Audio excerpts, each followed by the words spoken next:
యోహాను సువార్త 21వ అధ్యాయంలో 15వ వచనంలోని 2వ భాగం 15వ వచనంలోని వీరికంటే అనే భాగంలో నుండి దేవుని బిడ్డలమైన మనందరికీ కూడా ఆయన కుమారులను కుమార్తెలమైన మనందరికీ కూడా దేవుడిస్తున్న ఈ మాట ఈ దినమున ఆయనలో స్వాగత మాత్రమే దేవుడిని ప్రేమించుట మాత్రమే కాదు ఎక్కువగా ప్రేమించుటలో ఎదుగవలసి ఉన్నది అని పోయిన వారంలో ప్రేమ అనే అంశం మీద దేవుని వాక్య భాగం మనం నేర్చుకున్నాం. ఈ దినమున 2వ భాగముగా ఈ భాగమున బిడ్డలుగా సాగుచున్న మనము దేవుడు మనలను గొర్రెలతో పోల్చుచూ ఉన్నాడు. లేక గొర్రెల కాపరిగా ఆయన ఉండగా ఆయన కాపరత్వంలో మందగా మనము ఉండి నడిపించబడుచున్నాము అనే మాట. ఈ క్రమంలో ఒక అద్భుతమైన కీర్తన 23వ కీర్తన కూడా మనలో చాలా మంది పూర్తిగా చెప్పలేకపోయినా కనీసం మొదటి భాగం చెప్పడానికి ఇష్టపడతాం. అదేమిటి? నా కాపరి నాకు ఏమి కలగదు అనే ఈ మాట.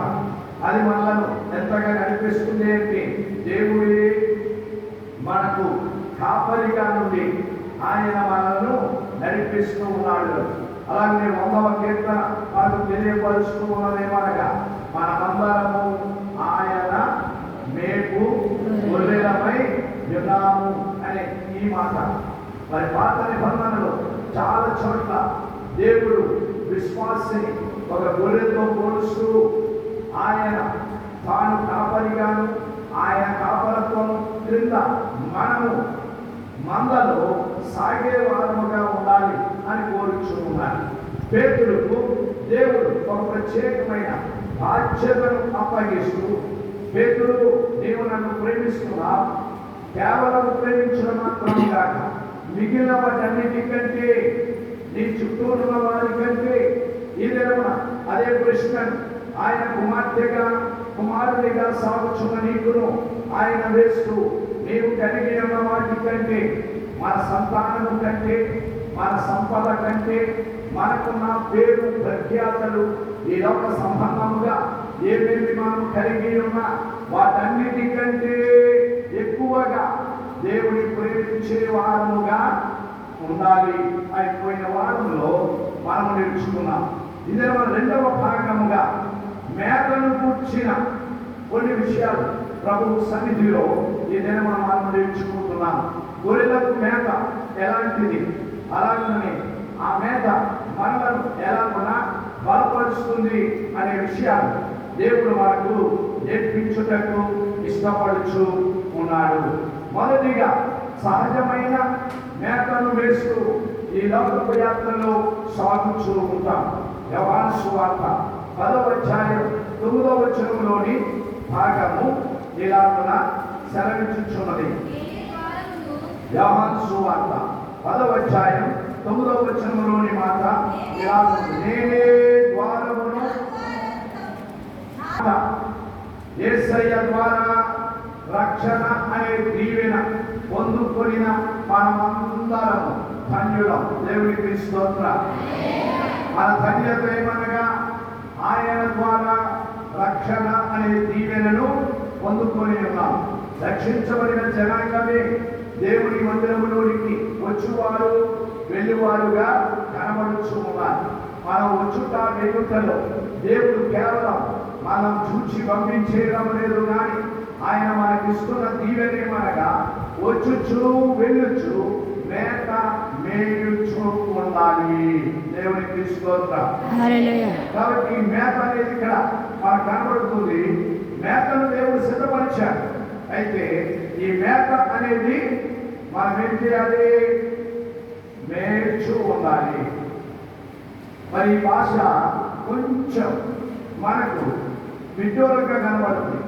ఎందుకంటే మనం ఏంటంటే వెయ్యులు ఏంటండి, కానీ మనుషులమైన దేవుని బిడ్డలమైన విశ్వాసులమైన మనలను దేవుడు గొర్రెలుగా పరిగణిస్తూ గొర్రెలతో మనలను పోల్చుచు ఒక గొర్రె ఎలాగున మేత మేయించుంటుందో అలాగుననే ఒక విశ్వాసి అయిన బిడ్డయు గొర్రె వలె మేత మేయించు దీవించబడాలి అన్నదే దేవుని యొక్క ఆశ. మొదటిగా మేతను గురించి వాక్యం చెప్తుంది.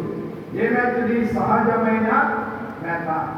ప్రతిదినము లేక ఏదో ఒక సమయంలో సహజముగా మనం తీసుకునే మేతగా కనబడుతుంది. బైబిల్ గ్రంథం ఇంకా ఈ మేతను లోతుగా చూపిస్తూ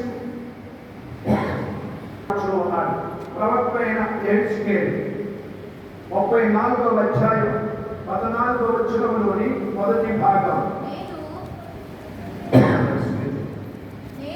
మేత యొక్క పరిగణం చూస్తూ ఉంటే 34వ అధ్యాయం యెహెజ్కేలు ప్రవచనం 14వ వచనంలో ఏలాగూ సెలవిస్తూ ఉన్నాడు. పలుకుచున్న మాటలు, నేను మంచి మేత గల చోట వాటిని మేపేదను. మేత వేయడానికి మనం ఇష్టపడినా మనకి ఏ మేత కావాలని కోరుకుంటాం? మంచి మేత కావాలి అని కోరుకుంటాం. అది మనకు బలమునిచ్చేది, అది మనల్ని బలపరిచేది. కాబట్టి రెండవ మేత పరిధి ఏమిటి అనగా మంచి మేత. ఏదో మేత వేసేసారు అంటే కుదరదు. కొన్నిసార్లు మనము ఏదో మేత వేయడానికి చూస్తూ ఉంటాం. నాకు మేతను గురించి చెప్పినప్పుడు ఒక విషయం జ్ఞాపకం వస్తూ ఉంటుంది. చిన్నప్పుడు వరగా నేను 13-14 ఆ సంవత్సరాల్లో ఉన్నప్పుడు చెరుకు తోటలు పడుతూ ఉండేవారు. చెరుకు తోటలు పడుతుంటే చెరుకు తోటలు కొట్టిన తర్వాత చివరిని దోల తినడానికి ఉంటుంది. దాన్ని ఏమంటారు? డబ్బా అంటారు. ఏమంటారు? డబ్బా. ఆ డబ్బాలో కూడా కొంత భాగమే దోళ్ళు తినాలి. దొరికిందల్లా పెట్టకూడదు. నాకు తెలియక నేను ఏం చేశానంటే ఒక పొలంలో వెళ్ళి ఎంత పోగేశాను. ఎంత పోగేస్తే తర్వాత అన్నయ్య ఎవరు వచ్చాడు, ఇదే తిరిగా మనకి ఏ ఉపయోగం లేదన్న దగ్గర బాబు ఇలాగ అనుకున్నాను. నేను ఎంతో ఆసక్తితో మనకేదో బాగుంది దానికి పనిచేస్తాడు.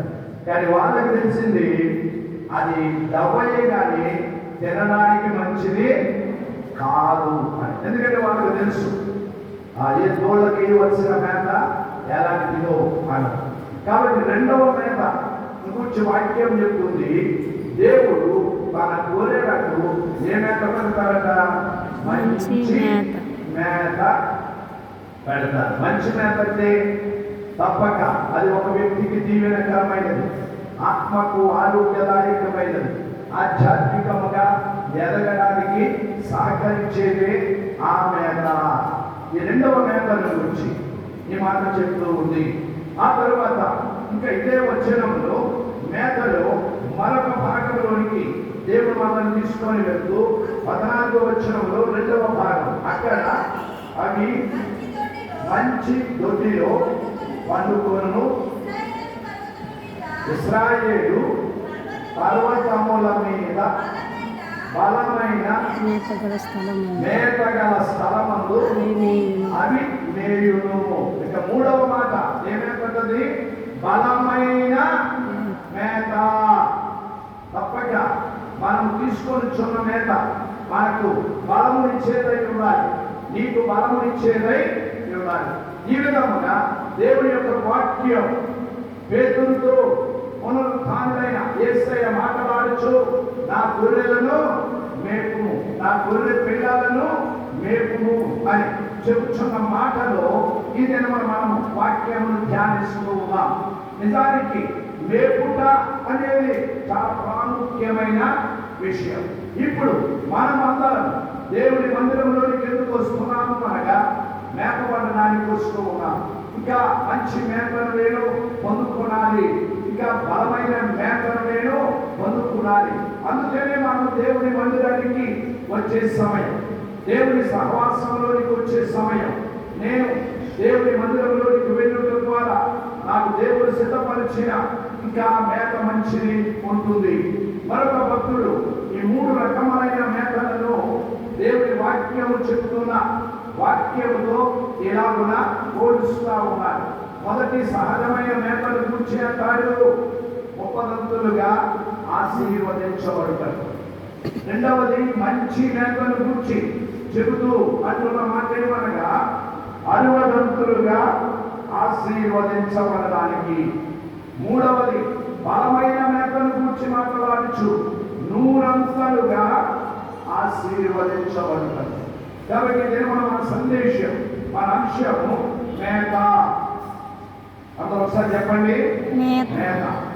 మేక అనేది మనకు దేవుడు సిద్ధపరిచిన అద్భుతమైన ఆహారం అని చెప్తాం, ఆధ్యాత్మికమైన ఆహారం అని చెప్తాం. ఈ మేకంతటిని దేవుడు ప్రథమముగా మన పరిశుద్ధ గ్రంథంలో ఉంచారు. దేవునికి స్తోత్రం. హల్లెలూయా. ఈ పరిశుద్ధ గ్రంథంలో మనకు దేవుడు మేకను ఉంచారు. ఒక భక్తుడు అంటాడు, ఈ పరిశుద్ధ గ్రంథం అనే ఒక సిల్వర్ ప్లేట్గా దీనిని మనం తీసుకొని ఈ సిల్వర్ ప్లేట్లో నుండి మనము ప్రతి దినము సిల్వర్ స్పూన్తో తింటూ ఉండాలి.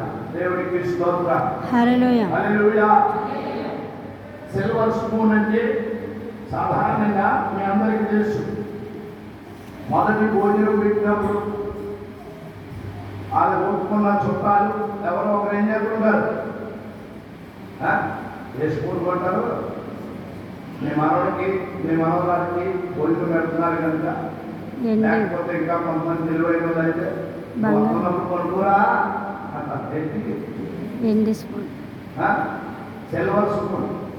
కాబట్టి సిల్వర్ స్పూన్ యొక్క ప్రాధాన్యత ఏమిటంటే మొదటిగా వాళ్ళు భోజనం చేస్తున్నారు కనుక ఆ భోజనం ఎక్కడికి ఏ స్పూన్తో వెళ్ళాలని, సిల్వర్ స్పూన్తో వాళ్ళ రోజులోనికి వెళ్ళాలి అని. అది జీవితాంతం ఆ విధమైన దీవెనగా వారు భోజనం చేస్తూ సాగాలి అని. దాన్నే సిల్వర్ స్పూన్తో భోజనం పెట్టడం అని. చాలా మంది అన్నప్రాసం చేసినప్పుడు ఆ కార్యక్రమంలో కొంతమంది వినియోగిస్తూ ఉంటారు. అది ఓపికను బట్టి మనము చేసుకుంటూ ఉంటాం. దేవుడే ఆ రోజు మొదలుకొని వారికి జీవిత పర్యంతం ఆ విధమైన సిల్వర్ స్పూన్తో వారిని పోషిస్తూ ఉంటాడు అన్నది మన నమ్మకం. అలాగున దేవుని యొక్క వాక్యం, పరిశుద్ధ గ్రంథం ఒక సిల్వర్ ప్లేట్ అయితే దీనిలో నుండి దేవుడు మనకు అనుదినము మేకనిచ్చారు. దేవునికి స్తోత్రం. హల్లెలూయా. హల్లెలూయా. ఇది ఒక అద్భుతమైన మేక. ఈ మేకను దేవుని నామములో బలపరచబడుచు ఉండాలి.